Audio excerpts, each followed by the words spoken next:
backups. It was finally looking like the parts to open the tunnel were coming together. The Department of Transportation says 80% of the testing of the tunnel systems like ventilation and sprinklers is finished.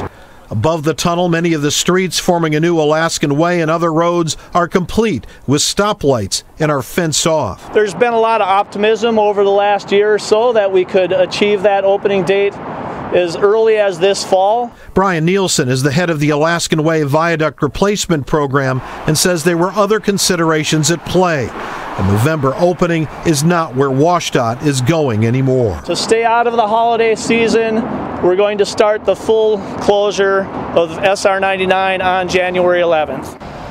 Bottom line, if they closed the viaduct in October and began the 3-week job of completing construction of new ramps into the tunnel, that runs into the rainy season. And rain is a construction risk which could cause delays. Delay too long, and you've just pushed what they're calling their longest highway closure in Puget Sound history into Thanksgiving and the holiday season. So what are we talking about? Well, looking at our future planning calendar, here's January 11th.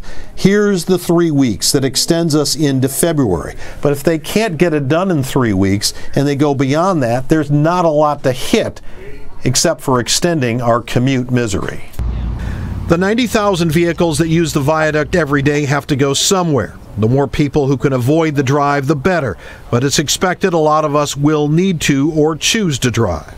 That's where we can change signal timing on the fly if we need to. Heather Marks heads downtown mobility for Seattle's Transportation Department, and the agency's operations center will be operating 24/7. Yes, we've been down this road before, when the south mile of the viaduct was torn down in 2011, to 2016's Viadoom, the planned 2-week precautionary shutdown of the viaduct as birth of the tunneling machine drilled underneath. Alternative transportation routes and mass transit were called in.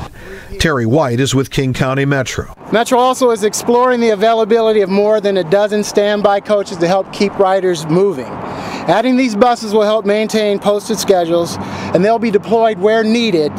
And even more water taxis heading to and from West Seattle. Paul Brodeur is director. Building on lessons from the 2016 viaduct closure, the water taxis served as a congestion-free way of getting in and out of the city. So what about Sound Transit, which obviously runs the regional bus, light rail, and heavy rail, the Sounder? I asked them, can you lease more equipment? They said they don't have that in the budget, so they're not going to have more vehicles or cars for capacity there. Okay, so Glenn, the 11th of January is when the viaduct shuts down. There's going to be a 3-week period where people are just going to have to adjust. We're encouraging you guys at home to ask questions on the King 5 Facebook page. Beth Hughes says, why the heck is it going to take 3 weeks to get the road/tunnel open? Well, that's the estimate. So what we've seen in the past is that they have put these out there, like Viadoom was 2 weeks. They actually got it done ahead of time. That's what happens often. I think the wild card here is this is going to be happening in the winter. So again, the rain comes into play in terms of the duration of what it's going to take. You know, is the concrete set? Do you get a windstorm in the middle of this? Does it get too cold? All of those things will be out there. But again, you're not going to sort of trample Thanksgiving and the holiday shopping season here if you go this way versus. So during that 3-week period, they're going to be connecting the ramps from the tunnel into the city, right? I mean, there's literally ramps that are built a few blocks away from where we are, at least one ramp here near Safeco Field. They were built years ago and then buried. And all they have to do is excavate that. So that big dodge you take to get up to the remaining half of the viaduct that we've been living with for years, that's got to go away. And so most of the work is done on the other end, and we're going to explain that later. It's the south end where I think you're going to see more hookups that need to get done, more of that work. And not everything is going to get done within the 3 weeks. The main line is the 3 weeks, connecting up all these other ramps. That could push the entire project out to 6 weeks. There's going to be one ramp that closed earlier, and then some that are not going to open until a couple of weeks, potentially after that 3-week period is over. Okay, so what are city officials saying? Well, they're saying they're going to do the best that they can out of this. And late afternoon, we caught up with Seattle Council member Mike O'Brien to get his take on that announcement. Well, a key thing for us has always been that we get enough advance notice so that we know we can start the preparations for what that shutdown means, you know, the 3 or 4 weeks where people aren't going to have access to it. So, you know, we got a few months to figure that out. At least we have a date. There's a lot of folks that are really excited about tearing down the viaduct. It's not a safe structure, plus we want to get working on the new waterfront, and so this just means that's going to be put off a few more months than we were expecting, so that's a little disappointing, but it is what it is. Yeah, is what it is. So officially, I think we're about 3 years behind schedule, right, Glenn? A lot of people are wondering, why aren't we driving through the tunnel by now? Why all these delays? Well, that was the original plan. So the original contract was to have this opened up by the fall, roughly the fall of 2016. The contractor, feeling pretty confident, Seattle Tunnel Partners, is saying, well, maybe we can get this a year earlier, get also the extra incentive pay for that, maybe even 2018. But officially, we are, as of this fall, 2 years behind schedule. This tacks on a few more months to that. So, Glenn, one message loud and clear during today's press conference was prepare for traffic congestion and delays when this viaduct is closed, again on the 11th. Let's listen to this, and I want to get your take on it. We need the public to start thinking about that now. This closure is going to be a long-term major closure of a major route in Seattle. And folks need to start thinking now about what their alternative transportations are going to be. So a lot of people wondering, Glenn, just how much gridlock will we be seeing? Because this is almost an unprecedented event in Seattle history. Well, one of the problems with these, and you saw some of the pictures we had earlier of some of those previous closures resulting in major backups, is they can't say with precise accuracy in terms of what's going to happen. What are people really going to do? Metro is really bracing for an onslaught. If you've been onto a Metro bus like one of the rapid ride buses, by the time those buses now get close to the city during rush hour periods, they're already standing room only. That came up again today. Again, Metro talking about bringing additional buses available. Sound Transit says it doesn't really have the capacity to do that. So it's going to be difficult. They're obviously hoping a lot of people can work from home here, or at least will suspend coming down and making unnecessary trips into the city. But, you know, let's say you cut 90,000 down to 50,000, just saying, picking a number here, what are you going to do with all those vehicles? Because right now, downtown streets are packed, as we all know. Yeah, and King County Metro really sounding the alarm. Metro's Terry White had this to say today. Riders should plan for and expect weeks of travel delays on all buses coming to and through the downtown Seattle areas. First, we expect the delays to affect the 12 routes that will be rerouted off the viaduct permanently. Second, we expect delays to spread throughout the bus system, starting with the CBD and moving outward. We're asking people to be ready, and if possible, work with your employers to help you with flex scheduling, telecommuting options. Consider ways to share rides in van pools and carpools. So whether it's buses, trains, bicycles, or a water taxi, look for ways to get around. Agencies say it's important to practice your route before the closure so you're used to where you can get picked up, how to use Orca cards, and where to depart from your ride. As they're saying today, we're all in this together. There's also a lot to think about here. The tunnel is pretty simple concept, especially if you're using the viaduct above ground. You're looking to do your drive underground now. That means you'll be getting off and on State Route 99 on new ramps. And here's why the total time it will take to connect everything up is taking like 6 weeks.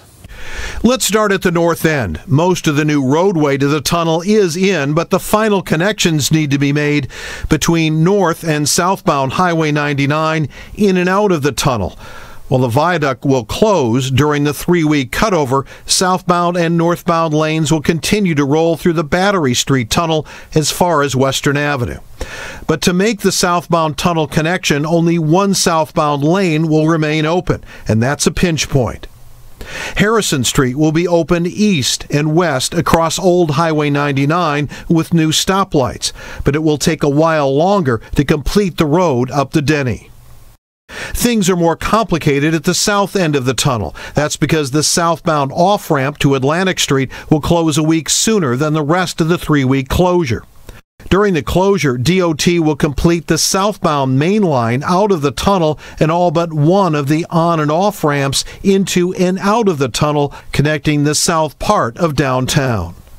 But the northbound off-ramp into downtown will take additional time.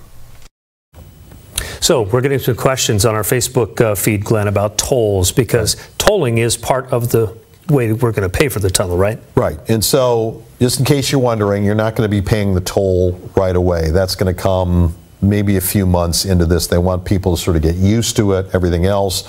We're looking generally, there's not going to be any free time in the tunnel, but you're looking at $1 up to, what, $2.25 during peak periods. Okay, so that's going to be coming a few months after that. Right. So, Glenn, this is just the beginning of several projects in Seattle that could really tie up traffic.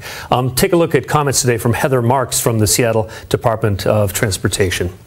First, we have the viaduct closing, the tunnel opening. The viaduct is going to be demolished. We have historic levels of construction throughout the city. Next year, in March, all of the buses that travel in the downtown Seattle Transit Tunnel will be coming to the surface.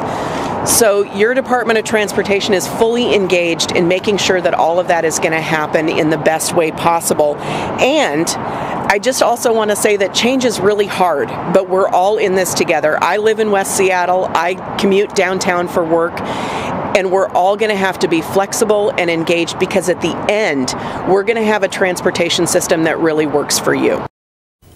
So about 25% of the project federal money, the rest, 3/4, is state, and then tolling. So tolling, of course, a big part of all of this.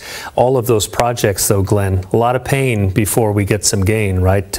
Is it going to be, this is a long-term, process, but at what point are we going to look at the Seattle waterfront and say, wow, huge change? Well, I think that's what we're all going to get into, and my colleague Chris Daniels has been doing a lot on the waterfront that we're going to be talking about, in terms of there's already kind of a land rush there for properties sort of on the east side of the viaduct. And even though you can walk around, you can get around, there really is a psychological barrier between the waterfront and downtown, and having the viaduct there. That has certainly been the argument that has been there for years. This basically gets rid of that and then opens up Alaskan Way in a much more park-like setting, gets the through traffic underneath the city and sort of out of the way. So there's a lot of people are placing bets on where this is all going to go. So, Glenn, you said earlier the south mile of the viaduct's been torn down. What is the rest of the viaduct tear down going to look like? So the sort of the plan we were dealing with, had they been able to get this open before Thanksgiving, was to actually tear down the viaduct right after the first of the year, starting that. It will be a long process, because here's the difference.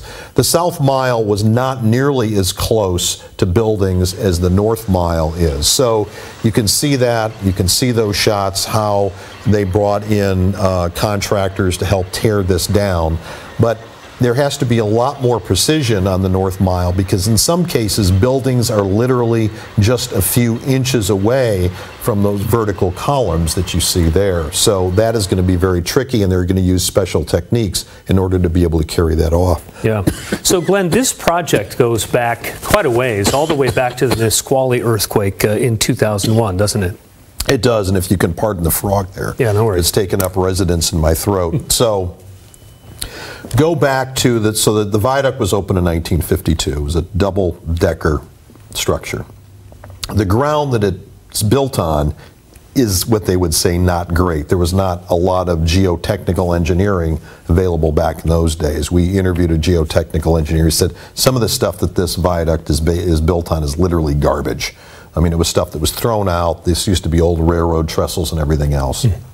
What started to get everybody's attention was the 1989 Loma Prieta earthquake in the Bay Area. And we saw the collapse of the Cypress Freeway in Oakland. That was a horrible experience. And everybody said, well, hang on, that is a double-decker freeway. We have a double-decker freeway, and there was a lot of hair splitting in those years after. Well, theirs is different, ours is maybe less vulnerable. But then the State Department of Transportation started to test these soils. Then we had Nisqually in 2001, a 6.8 hypocentered 30 miles underground under the Nisqually Basin. That almost brought the viaduct down. And it didn't do it right away.